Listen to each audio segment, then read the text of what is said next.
하나님의 말씀 보시겠습니다. 오늘 우리에게 주신 하나님의 말씀은 고린도전서 3장 1절부터 9절의 말씀입니다. 고린도전서 3장 1절부터 9절의 말씀입니다. 제가 하나님의 말씀을 봉독합니다. 형제들아, 내가 신령한 자들을 대함과 같이 너희에게 말할 수 없어서 육신에 속한 자 곧 그리스도 안에서 어린아이들을 대함과 같이 하노라. 내가 너희를 젖으로 먹이고 밥으로 아니하였노니 이는 너희가 감당하지 못하였음이거니와 지금도 못하리라. 너희는 아직도 육신에 속한 자로다. 너희 가운데 시기와 분쟁이 있으니 어찌 육신에 속하여 사람을 따라 행함이 아니리요. 어떤 이는 말하되 나는 바울에게라 하고 다른 이는 나는 아볼로에게라 하니 너희가 육의 사람이 아니리요. 그런즉 아볼로는 무엇이며 바울은 무엇이냐? 그들은 주께서 각각 주신 대로 너희로 하여금 믿게 한 사역자들이니라. 나는 심었고 아볼로는 물을 주었으되 오직 하나님께서 자라나게 하셨나니 그런즉 심는 이나 물 주는 이는 아무것도 아니로되 오직 자라게 하시는 이는 하나님뿐이니라. 심는 이와 물 주는 이는 한 가지이나 각각 자기가 일한 대로 자기의 상을 받으리라. 우리는 하나님의 동역자들이요 너희는 하나님의 밭이요 하나님의 집이니라. 아멘. 말씀을 통한 주의 은혜와 평강이 넘치기를 축원합니다. 교인들이 목회자를 볼 때 가장 실망스러운 순간이 언제일까요? 아마도 성도들이 바라고 기대하는 그런 이미지가 있는데 목회자가 그런 모습을 보이지 못할 때 보통은 실망감을 많이 느낄 것입니다. 실제로 교회를 떠나거나 이 교회를 싫어하는 사람들이 그 이야기하는 이유 중에 빠지지 않는 것 중에 하나가 무엇이냐면 목회자들의 타락이죠. 목회자들의 실수입니다. 목회자는 말씀을 가르치고 양육하는 자로서 본이 되어야 되지만 하지만 그 역시도 인간인지라 때로는 연약함 속에 넘어지고 실족하는 모습이 나타날 때가 있고 그로 인하여서 덕이 되지 않고 많은 사람들에게 아픔과 영향을 주는 것이죠. 이런 점들을 볼 때 누군가에게 본이 되고 가르치는 자의 자리에 있다라는 것이 참 많은 부담과 책임이 따르는 자리다라고 생각을 해봅니다. 그렇다면 반대로 목회자들이 성도들을 볼 때 실망스러운 때는 언제인가?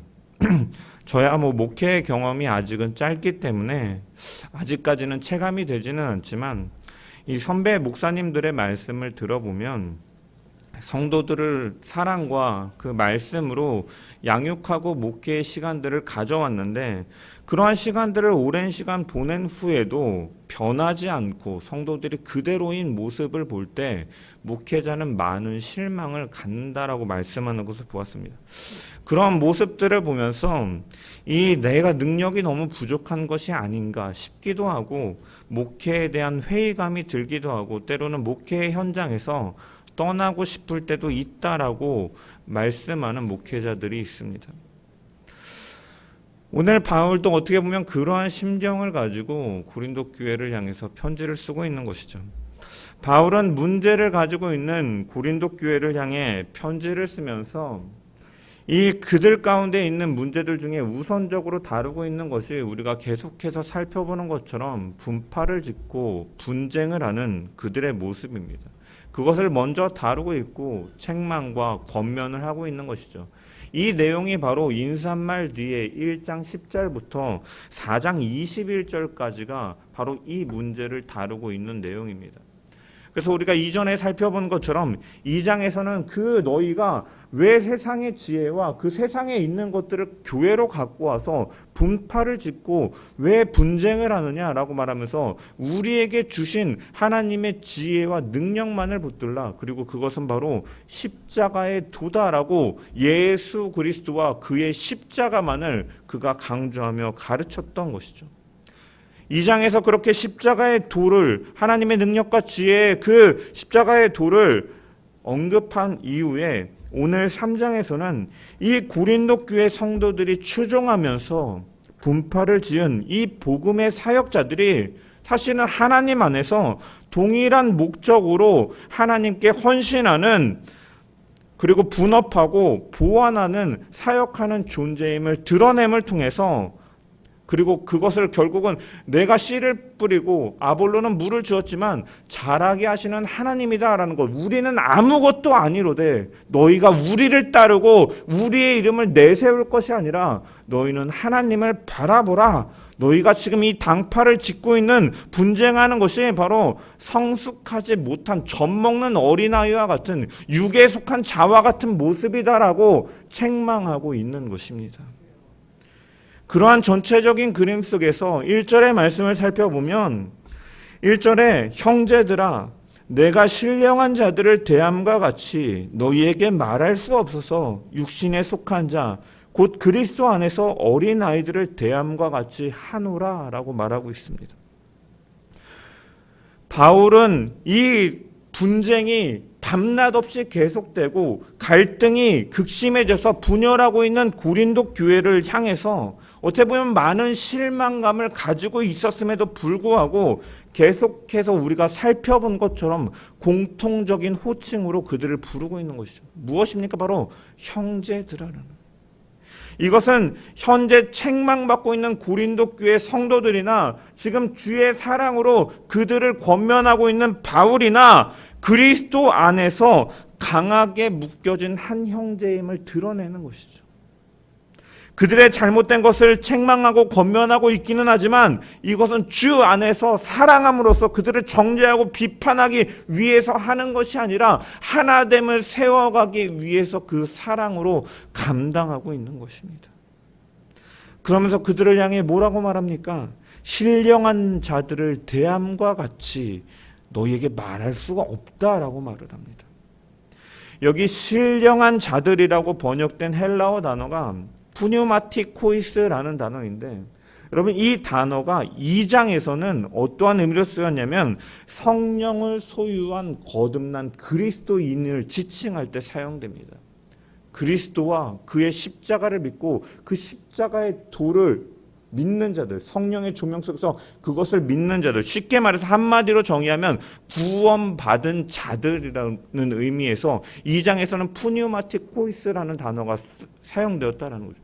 그럼 여러분 이 1절을, 이 오늘 본절 1절을 보면은 그럼 바울은 분열을 일으키는 성도들을 향해서 신령한 자들을 대함과 같이 너희에게 말할 수가 없다. 너희는 구원받지 아니한 자들이다 라고, 구원받지 못한 자들이며 그러한 자들처럼 대하겠다라고 말하고 있는 것인가? 여러분 그것은 아닙니다. 왜냐? 이미 서두에서 바울이 밝히고 있는 것처럼 그들을 형제들이다라는 표현을 통해서 그리스도 안에서 그를 영접하고 하나된 형제름을 드러내고 있기 때문에 구원받지 못한 자라고 바울이 말을 하고 있는 의미가 아니다라는 것이에요. 따라서 여기서 사용된 이 신령한 자들이라는 표현은 2장에서 같은 단어이긴 하지만 성령을 소유한 거듭난 그리스도인이라는 넓은 의미가 아니라 성령을 받아들여서 그 영에 의해 살아가는, 거룩함을 이루는 성결한 자들, 날마다 영적으로 성령의 조명하심 속에서, 인도하심 속에서 날마다 성숙해져 가는 자들을 의미하는 것이에요. 이것은 뒤에 나오는 표현으로 인해서 더 선명해지는 것이죠. 바울은 고린도 교회 성도들을 향해서 신령한 자들, 날마다 영적으로 성숙해가는 자들 같이 너희에게 말할 수가 없어서 육신에 속한 자, 곧 그리스도 안에서, 이 그리스도 안에서 어린아이와 같은 너희들을 대한다라고 말하고 있는 것이죠.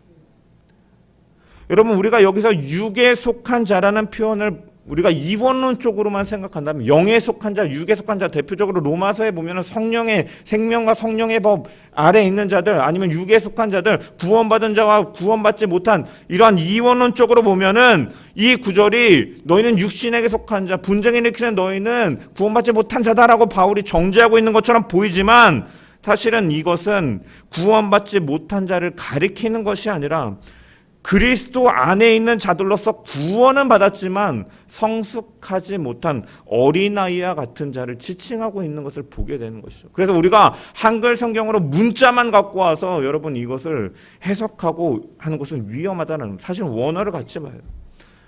원어를 보면은 2장 14절에 그 육에 속한 자라는 동일한 이 번역이 나오지만 이것을 보면 헬라어로 보면은 푸시키코스 안트로포스라는 단어가 사용되어 있어요.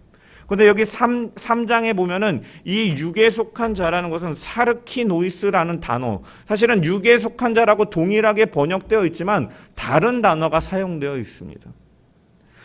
그렇다면 2장에서 푸시키코스라는 단어는 어떠한 의미냐? 죄악된 그 자연인의 본성을 가진 자들, 쉽게 구원받지 못한 자들을 가리키는 것이고, 사르키노이스라는 단어는 그 자연인, 죄악된 자연인의 본성을 버리지 못하고 그 본성대로 따라가려고 하는 자들이라는, 본질상 죄인인 것과 그 죄의 습성을 버리지 못하고 따라가는 자들, 이러한 의미의 차이가 있다라는 것이에요.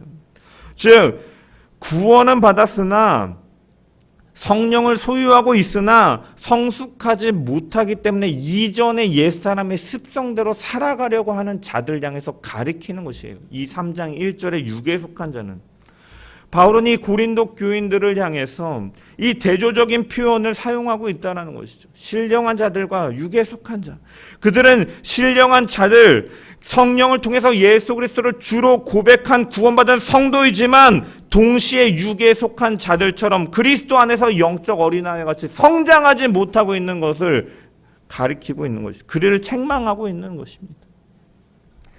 그들을 책망하며 뭐라고 말합니까? 2절 3절의 말씀을 보면은 내가 너희를 젖으로 먹이고 밥으로 아니하였노니 이는 너희가 감당하지 못하였음이거니와 지금도 못하리라. 너희는 아직도 육신에 속한 자로다. 너희 가운데 시기와 분쟁이 있으니 어찌 육신에 속하여 사람을 따라 행함이 아니리요. 내가 젖으로 먹이고 밥으로 아니하였다. 여기 밥으로라고, 이 밥이라고 번역된 헬라어는 이 브로마라는 단어인데 일반적으로는 모든 종류의 먹을 수 있는 양식을 가리키는 것이지만 여기서는 이 바울이 젖과 대조를 이루는 딱딱한 것이라는 의미로 해석할 수가 있습니다. 그리고 이 부드러운 것과 이 딱딱한 것의 이러한 표현들은 사실은 그 당시에 헬라 문학이나 아니면 유대 문학 속에서, 문헌 속에서 자주 등장하는 표현으로 성장한 자와 성장하지 못한 자를 대조할 때 언급되는 이 문학적 표현이라고 할 수 있는 것이죠. 그래서 실제로 역사가 필로의 글에 보면은 아이들에게는 우유, 젖이 음식이지만 어른들에게는 빵이 음식인 것을 볼 때 어린 아이들에게는 그 시절에 적절한 젖과 같은 양식이 있어야 된다라는 이러한 표현들이 있는, 어른에게는 딱딱한 빵과 같은 것이 필요하고 어린아이에게는 부드러운 우유, 젖과 같은 양식이 필요하다라고 말하는, 어떻게 보면 보편적인 표현인 것입니다. 따라서 바울은 그들에게 깊은 어른으로서 먹어야 될 진리를 가르쳐주고 싶었지만 그들은 여전히 세상의 영향력 아래에 있었기 때문에 그들이 성숙하지 못하고 벗어나지 못하고 여전히 그 지역적 특색에서 벗어나지 못하는 가운데 교회 안에도 여전히 빈부의 격차가 드러나고 성찬식에서도 그러한 문제가 드러나고 자신의 지식을 자랑하는 것처럼 자신의 은사를 자랑하는 그러한 미성숙한 모습 속에서 그들이 아직 더 심오한 깊이 있는 진리를 받아들이지 못하기 때문에 기초만을 계속해서 반복하여 가르칠 수밖에 없었다라고 말하고 있는 것이죠. 그러면서 너희 가운데 시기와 분쟁이 있는 것은 어떠한 이유 때문이냐? 바로 너희가 육신에 속한 자, 성령 안에서 신앙이 성숙하고 자란 것이 아니라 여전히 죄인된 본성, 성령께서 조명하시고 깨닫게 하시는 것을 따라서 구원받은 자로서의 합당한 삶을 너희가 살아가는 것이 아니라 자신의 이기적인 욕망과 자신의 생각만을 가지고 살아가고 있기 때문에 너희는 미성숙한 자요. 그렇기 때문에 이러한 시기와 분쟁이 나타나고 있는 것이다 라고 바울은 말하고 있는 것입니다. 여러분, 제가 아이들을 이렇게 키워보니까 어린 아이들의 특성을 이게 보다 보면은 느껴질 때가 있는데, 아이들이 잘 놀아요. 잘 놀지만 순간순간 싸울 때가 있습니다. 잘 놀다가 어느 순간 갑자기 야! 이러면서 막 누나가 했잖아 하면서 막 싸우는 일들이 모습들이 나타나요. 그래서 왜 이렇게 싸우는가 잘 놀다가 하면서 그 모습을 유심하게 보면은 대부분 어떤 때 그러한 다툼이 나타나냐? 자기 중심적인 성향이 드러날 때, 자기만을 생각할 때 이러한 다툼이 일어나는 것이죠. 자기가 장난감 이걸 갖고 놀다가 옆에 누나가 다른 장난감 가지고 재미있게 놀고 있는 것 같으니까 이거 내가 할 거야 라고 자기만 생각하고 남을 생각하지 않고 자기만을 생각하고 뺏으니까 다툼이 일어나는 것이죠. 먹을 것도 똑같이 동일하게 나누어줬는데 내가 먼저 다 먹고서 옆에 보니까 아직 형제가 먹지 않은 것이 있거든요. 그런데 그것을 이제 내가 먹고 싶으니까 이 옆에 있는 형제는 아직 먹지 못했는데 남을 생각하는 것이 아니라 자기를 생각하니까 그것을 먹기 위해서 다투고 싸우는 것이죠. 또 달라는 것이죠. 마찬가지로 고린도 교회 성도들의 이러한 분쟁은 자신의 것들만을 생각하고 자랑했기 때문이다라는 거예요. 미성숙함 속에서 자신의 은사를 자랑했고 많은 철학적인 사변적인 그러한 사고와 태도들을 바탕으로 자신들의 신앙은 되게 성숙하고 고성한 것처럼 여겼지만 그들의 실상은 그런 모습은 여전히 육신에 속하여 있는 스스로 성숙한 신앙인이라고 생각하지만 실질적으로는 영적인 어린아이다라고 바울은 말하고 있는 것입니다. 어린아이는 자기가 하고 싶은 것만 하려고 하지만 어른은 자기가 하기 싫어도 해야 될 일을 하는 사람이 바로 어른인 것이죠. 다들 누가 직장에 나가고 싶어 합니까? 노는 게 더 좋잖아요. 하지만 그럼에도 불구하고 나가는 것은 그것을 해야 되기 때문에 하는 것이죠. 어린아이는 자기 입맛에 맞지 않으면 먹지 않아요. 조그마한 야채가 들어가도 그것을 어떻게든 뱉어내고 안 먹으려고 합니다. 하지만 어른은 조금 비위가 상하고 안 맞는다 할지라도 몸에 좋으면 참고 먹는 것이 어른이죠. 여러분 신앙생활도 마찬가지다라는 것이에요. 성숙치 못한 그리스도인들은 말씀이 기준이 되고 십자가의 도, 그리스도와 그분이 지신 그 십자가가 아니라 자기의 생각만을 주장하고 자기에게 맞지 아니하거나 자기의 수준을 넘어가는 것은 감당하지 못하고 신앙에 시험이 들고 자라지 못하는 것이 바로 신앙의 미성숙이다라는 것이에요. 여러분 우리의 기독교 신앙은요, 예수 믿고 구원받았어. 칭의는 단회적이지만 그 단회적인 사건, 과거의 한 사건에서 끝나는 것이 구원이고 신앙이 아니다라는 것이에요. 신앙은 분명히 성장해 가야 되는 것입니다. 왜냐? 살아있는 생명이기 때문에 성장해 가야 된다는 것이에요. 에베소서 4장 13절에 보면 우리가 다 하나님의 아들을 믿는 것과 아는 일에 하나가 되어 온전한 사람을 이루어 그리스도의 장성한 분량이 충만한 데까지 이르리니 라고 말하고 있어요. 그리스도의 장성한 분량에까지 자라가야 됨을 말하고 있는 것이죠. 장성한 분량에까지 성숙하라라고 말하고 있는 것입니다. 즉 이 말은 그리스도의 인격과 삶의 모든 것, 주님께서 걸어가신 그 십자가의 도를 따라가는 그 모습을 우리 가운데 예수를 쫓는 자 그리스도인으로서 드러나야 된다라는 것이에요. 예수님께서 원수된 우리들을 사랑하셔서 자신의 생명까지 내던지시면서 대속 제물로서 그 십자가를 담당하신 것처럼 우리 역시도 그 예수님을 따라가는 것. 예수님이라면 이 상황에서 어떻게 생각하셨을까? 어떻게 행동하셨을까? 예수님의 목표는 무엇이었는가? 이 땅에서의 목적은 무엇이었는가 생각하면서 우리 역시도 그 주님의 삶을 닮아가는 것이 바로 이 신앙의 성숙 가운데 포함되어 있는 것입니다. 나만 생각하게 되면 다툼과 싸움이 이루어질 수밖에 없지만 주님의 그 희생과 사랑을 생각하고 우리 역시도 닮아가게 된다면 교회 내에서 분파와 분쟁이 일어날 수가 없는 것이에요. 왜? 나보다 남을 더 먼저 생각하고 주님께서 제자들의 발을 씻기 섰던 것처럼 자신을 낮추고 남을 나보다 낮게 여기기 때문인 것이죠. 우리 교회의 성도들이 그러한 성숙된 신앙으로 자라가는 이 교회 내에서뿐만이 아니라 교회 밖에서도 주님의 그 사랑을 때로는 내가 조금 손해본다. 아이, 나한테는 왜 이래요? 나한테는 왜 이거밖에 안 줘요? 싸우면서 다투면서 세상 사람들과 다를 바 없이 살아가는 것이 아니라 여러분 한마디의 사랑의 말과 따뜻한 행동과 본이 되어지는 그 모습, 섬기는 그 모습 속에서 사람들은 안 보는 것 같아도 그것이 바로 그 안에서 주님의 사랑을 경험하고 그 주님의 나라가 확장되어가는 일인 줄 믿습니다. 여러분, 우리가 신앙에 성숙된 자로서 그러한 모습의 변화가 날마다 이루어지는 저와 여러분 되시기를 주님의 이름으로 간절히 축원합니다. 그렇다면 우리의 신앙의 성숙은 어떻게 이루어질 수 있습니까? 여러분, 오늘 본문을 통해서 분명하게 알 수 있는 사실은 뭐냐면 자라나게 하시는 분은 누구십니까? 오직 하나님이시다라는 것이죠. 6절부터 7절의 말씀을 보면 나는 심었고 아볼로는 물을 주었으되 오직 하나님께서 자라나게 하셨나니 그런즉 심는 이나 물 주는 이는 아무것도 아니로되 오직 자라게 하시는 이는 하나님뿐이니라. 나는 심었다라고 밝히고 있는 것처럼 바울은 이 2차 선교 여행에서 이 고린도 지역에서 1년 반 동안 거주하면서 복음을 전하였던 최초의 복음 전도자였습니다. 그리고 아볼로는 사도행전에 드러나는 것처럼 이후에 나중에 고린도에 도착해서 이 복음 전도 활동을 계속하고 교회를 세우는 일에 힘썼던 사람인 것입니다.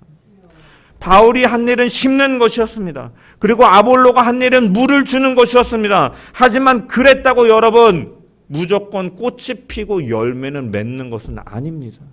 여러분, 씨를 심고 물을 준다고 해도 그 식물이 무조건 자라지 않습니다.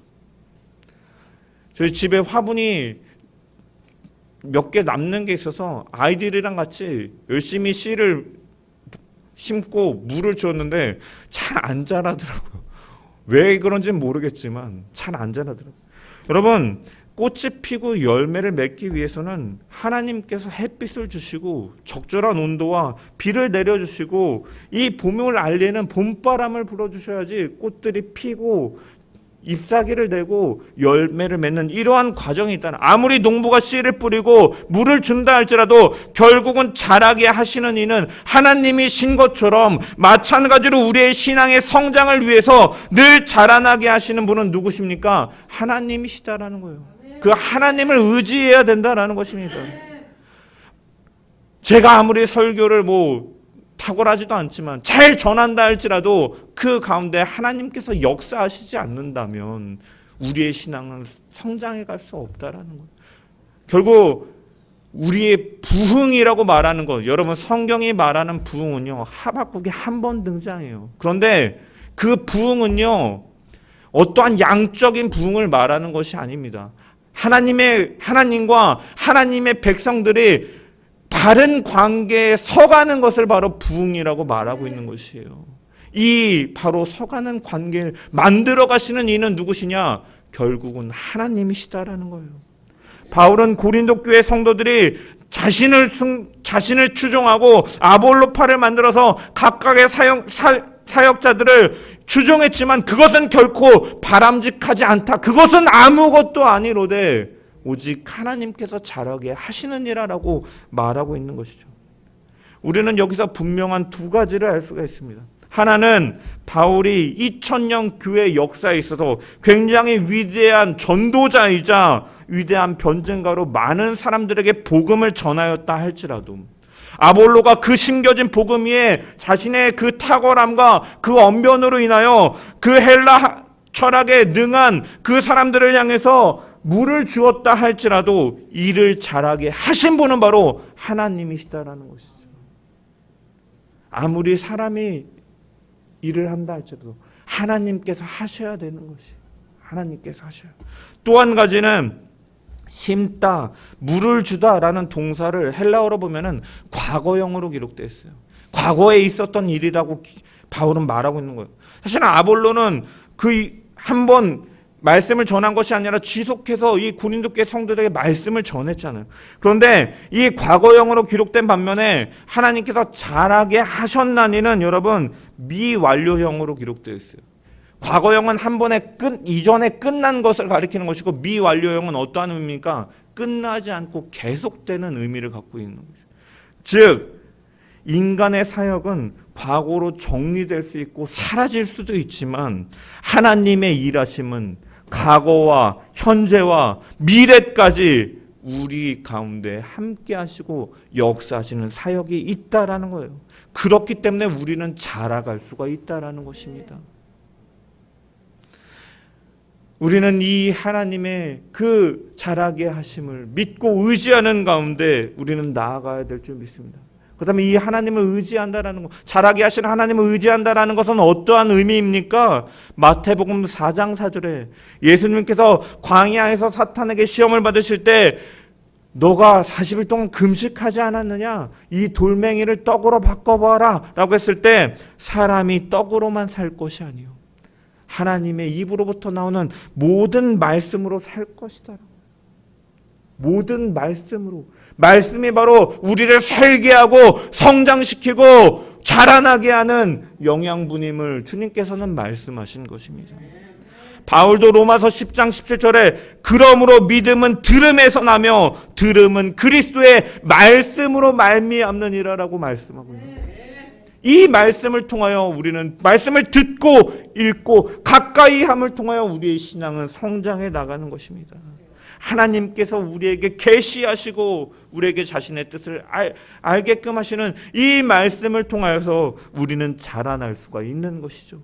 그러므로 우리는 늘 끊임없이 부단히 하나님의 말씀을 가까이 하고 듣고 읽고 늘 그러한 신앙의 성장이 바로 말씀 가운데 있음을 기억하면서 우리는 늘 말씀을 가까이 하는 저와 여러분 되기를 주님의 이름으로 축원합니다.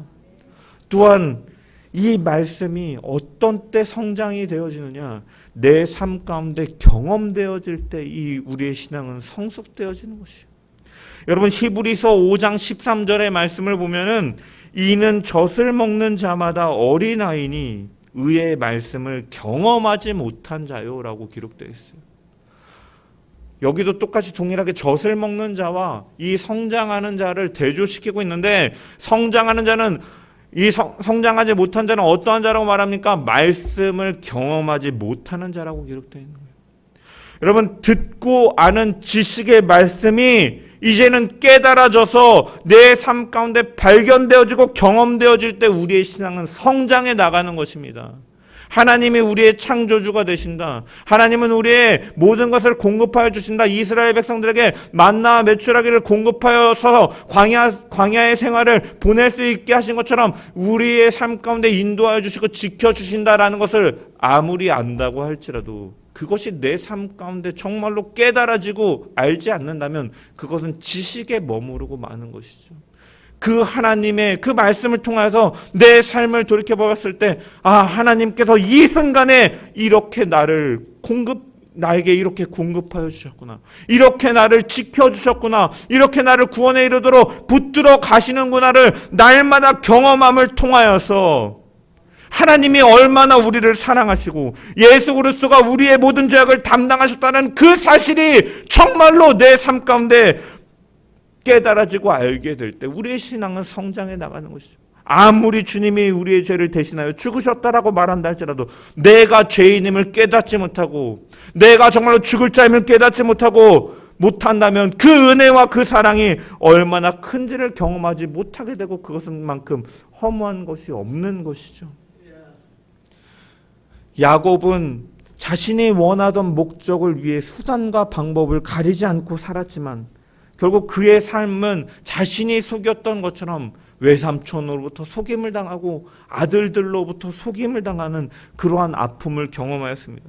그런 가운데서도 베델의 하나님께서는 자신에게 약속하신 대로 끊임없이 자신과 함께 하셨고 가나안 땅으로 다시 돌아오게 하셨고 외삼촌은 속이고 자신의 모든 재산을 빼앗으려 하였지만 오히려 더 번성하게 하시는 그 하나님을 체험하면서 그의 신앙은 이제는 자신의 지혜와 자신의 능력과 자신의 방법을 의지하는 신앙에서 점차 하나님을 의지하는 이스라엘로 변하게 되어 자라났던 것입니다. 이스라엘 백성들도 출애굽하면서 광야에서 만나를 내려 먹이신 그 하나님을 경험하고 구름 기둥과 불 기둥으로 인도해 주시는 그 하나님을 경험하고 목이 마를 때 반석에서 물이 나오게 하시는 그 하나님을 경험하고 애굽의 군대들이 뒤에서 쫓아올 때 바다를 가르시고 자신들을 건져내시고 애굽의 모든 군대들을 수장시키시는 그 하나님을 경험하면서 그들은 하나님의 백성으로 만들어 갔던 것입니다. 마찬가지로 우리 역시도 매일의 삶 가운데 그 베푸시는 하나님의 은혜와 사랑을 말씀을 통해 알고 그 말씀을 통하여 내 삶을 바라봄을 통하여 그 내 삶 가운데 일하시는 하나님의 그 손길과 사랑을 늘 체험함을 통해 우리의 신앙이 성숙해 나가는 우리 모든 자들 되기를 주님의 이름으로 간절히 축원합니다. 여러분, 구원은 완성이 아니라 하나님과의 관계, 이 칭의는 완성이 아니라 물론 그 자체로 구원에 이끄시기까지 하나님께서 하실 일이지만 관계가 계속되어진 연속적인 것이다. 예수 믿고 구원받았으면 됐지 해서 끝나는 것이 아니라 우리는 신앙이 자라가야 될 줄 믿습니다. 성숙해야 돼요.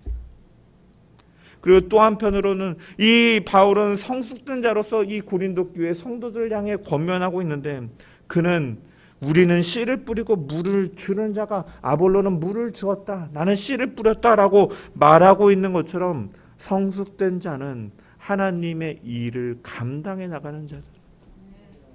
하나님께서 잘하게 하시지만 하나님께서는 이 바울과 아볼로를 통하여서 고린도 지역에 복음의 씨앗을 뿌리시고 교회를 세우시고 그들을 자라게 하셨던 것처럼 하나님의 일하심은 믿는 자들의 충성과 헌신을 통해서 하나님의 나라는 이루어져 간다라는 것이에요. 하나님께서 하시기 때문에 무가치하게 가만히 있는 것이 아니라 우리는 그 하나님의 일하심을 알기 때문에 우리는 더 그 앞에 충성되고 헌신되는 자세로 나아가는 것이 바로 성숙된 신앙인의 모습이다라는 거예요. 그래서 바울은 로마서 10장 14절에서 15절에 보면 그런즉 그들이 믿지 아니하는 일을 어찌 부르리요 듣지도 못한 일을 어찌 믿으리요 전파하는 자가 없이 어찌 들으리요 보내심을 받지 아니하였으면 어찌 전파하리요 기록된 바 아름답도다 좋은 소식을 전하는 자들의 발이요 함과 같으니라. 종교개혁자 칼빈도 농부가 심지 않고 물 주지 않으면서 추수를 기다리는 것은 마치 하늘을 향해 입을 벌리고 하늘에서 음식이 떨어지는 것을 기다리는 것과 같은 어리석은 모습이다라고 말하고 있습니다. 우리는 하나님께서 우리에게 맡기신 명령과 사명을 우리의 삶 가운데 충성되이 감당하되 그 심는 자와 물 주는 자가 주인공이 아니라 드러나야 되는 것이 아니라 생명의 근원자이시고 보존자 되시고 자라게 하시는 하나님만이 영광의 대상이 되어야 될 줄 믿습니다. 그러한 삶을 사는 저와 여러분 되기를 주님의 이름으로 축원합니다. 때로는 사람이 하는 일이 거창해 보이고 대단해 보여도 실제로 그것을 할 수 있는 것은 하나님께서 그에게 능력과 은사를 주셨기 때문인 것이죠. 많은 물질로 다른 사람과 교회를 섬기는 일들을 감당해서도 결국 그 재물을 얻을 능력도 결국은 누가 주신 것입니까? 환경은 누가 주신 것입니까? 바로 하나님께서 주신 것이다. 따라서 우리는 맡은 사명에 직분에 최선을 다하면서 또한 어떤 사람은 씨를 뿌리고 어떤 사람은 물을 주는 것처럼 왜 저 사람은 나처럼 이렇게 안 해 하면서 책망하고 비난하는 것이 아니라 각자에게 주어진 은사 가운데 서로가 충성되이 사명을 감당함을 통해 하나님의 나라는 이루어져 가는 것입니다. 우리는 단지 하나님의 종으로서 성숙되어져 가는 신앙인으로서 그 하나님의 사명 앞에 헌신하고 순종하며 내게 맡기신 은사를 가지고 하나님 나라와 그 복음을 전하기 위해 충성되이 나아가는 저와 여러분 되기를 주님의 이름으로 축원합니다. 그 일은 씨를 뿌리는 일이 될 수도 있고 물을 주는 일이 될 수도 있고 각각의 은사는 다르다 할지라도 하나님의 일에는 크고 작은 것이 없고 모든 것은 하나님께서 귀히 여기시는 섬김인 줄 믿으면서 중요한 것은 하나님 앞에 그 소명 앞에 얼마나 충성을 다하였느냐. 5달란트 받은 종이 2달란트 받은 종이 1달란트 받은 종이 받은 달란트가 중요한 것이 아니라 그 앞에 얼마나 그 달란트를 가지고 충성하여 나를 주인이 보았던 것처럼 그 하나님 앞에 최선을 다해 살아가는 저와 여러분 되기를 주님의 이름으로 간절히 축원합니다. 말씀을 마무리합니다. 제자입니까? 라는 책을 기록한 후안 카를로스 오르티즈라는 사람이 있는데 그 사람이 그의 책에서 이런 말을 하였습니다. 주님은 우리를 십자가의 군병이라고 말씀하셨지만 지금 수많은 교회는 신생아들로 가득 찬 산부인과 병원처럼 보인다. 목회자는 어제나 오늘이나 여전히 성도 하나하나를 돌봐주어야 된다. 기저귀가 젖었는지 가끔 들춰보아야 되고 토닥토닥 베이비 파우더를 발라주어야 되며 우유는 너무 뜨겁지는 않은지 볼에다 대보아야 한다. 그래서 오늘날 대부분의 교회는 군대라기보다는 차라리 신생아들로 가득 찬 산부인과 병원 같다라고 그가 말하였습니다.